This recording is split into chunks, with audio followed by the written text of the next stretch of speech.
बाबरी मस्जिद के मुद्दे पर सरकारी खजाने से पैसा खर्च करने की बात जब उन्होंने छेड़ी थी, उसका भी विरोध यदि किसी ने किया था तो गुजराती मां की कोख से पैदा हुए सरदार वल्लभ भाई पटेल ने ही किया। फिर नेहरू जी ने सोमनाथ मंदिर के पुनर्निर्माण का सवाल उठाया।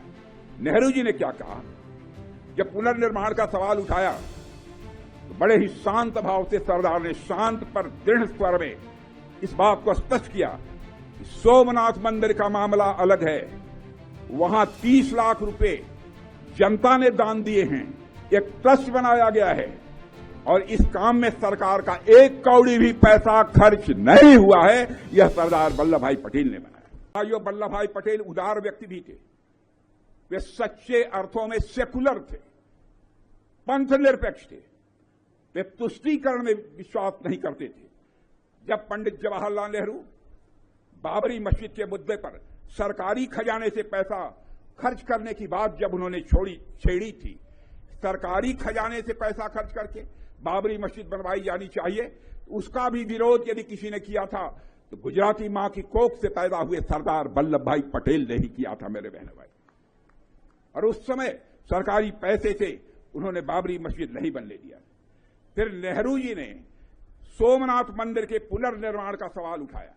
नेहरू जी ने क्या कहा, जब पुनर्निर्माण का सवाल उठाया तो बड़े ही शांत भाव से सरदार ने शांत पर दृढ़ स्वर में इस बात को स्पष्ट किया कि सोमनाथ मंदिर का मामला अलग है, वहां 30 लाख रुपए जनता ने दान दिए हैं, एक ट्रस्ट बनाया गया है और इस काम में सरकार का एक कौड़ी भी पैसा खर्च नहीं हुआ है। यह सरदार वल्लभ भाई पटेल ने बनाया।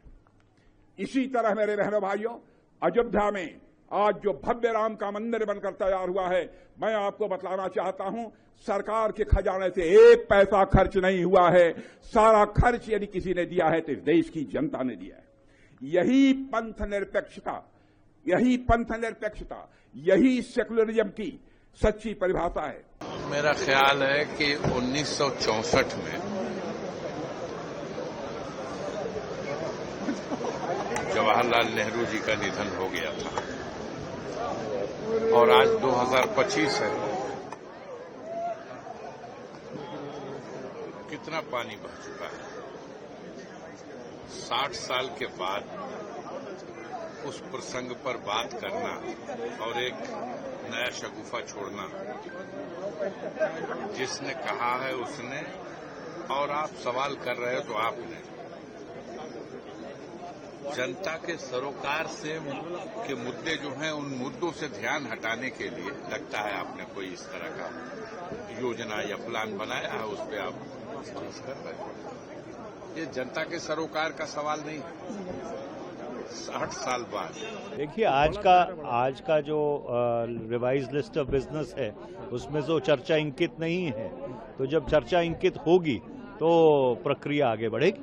और जो राजनाथ सिंह जी का बयान को कैसे देखते हैं? देखिए, राजनाथ जी अगर भारत के जो सामरिक चुनौतियां हैं उसके ऊपर ध्यान दें तो बेहतर रहेगा।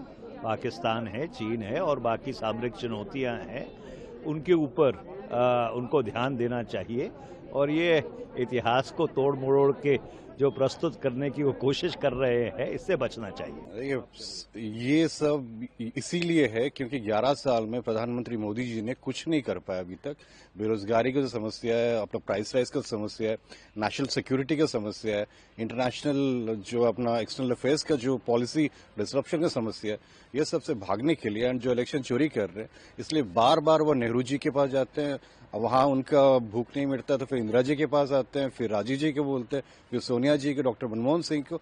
ये उनका एक टैक्टिस है। ये दिस इज कोई अगर रिकॉर्ड है तो पार्लियामेंट में पेश करे, उस पर चर्चा करेगी, ऐसे पंडित नेहरू ने कहा था कि नहीं। आज के डेट में ये समय निकल गया कि नेहरू जी ने क्या किया था, इंदिरा जी ने क्या किया था। अब उनको ये बोलना है कि रक्षा मंत्री के होने के हिसाब से अपना क्या कार्यशैली है, वो क्या कर रहे हैं, एंड ये सब चीज जवाब देने की जरूरत है, ना कि बार बार नेहरू जी तक जाए। एंड ये मतलब अनप्रेसिडेंटेड है कि एक डिफेंस मिनिस्टर इस टाइप के बयान दे रहे हैं बिना कोई तथ्य का। कोई डॉक्यूमेंट्री एविडेंस भी नहीं है इसके बारे में कि अपीसमेंट पॉलिटिक्स में भरोसा करते थे।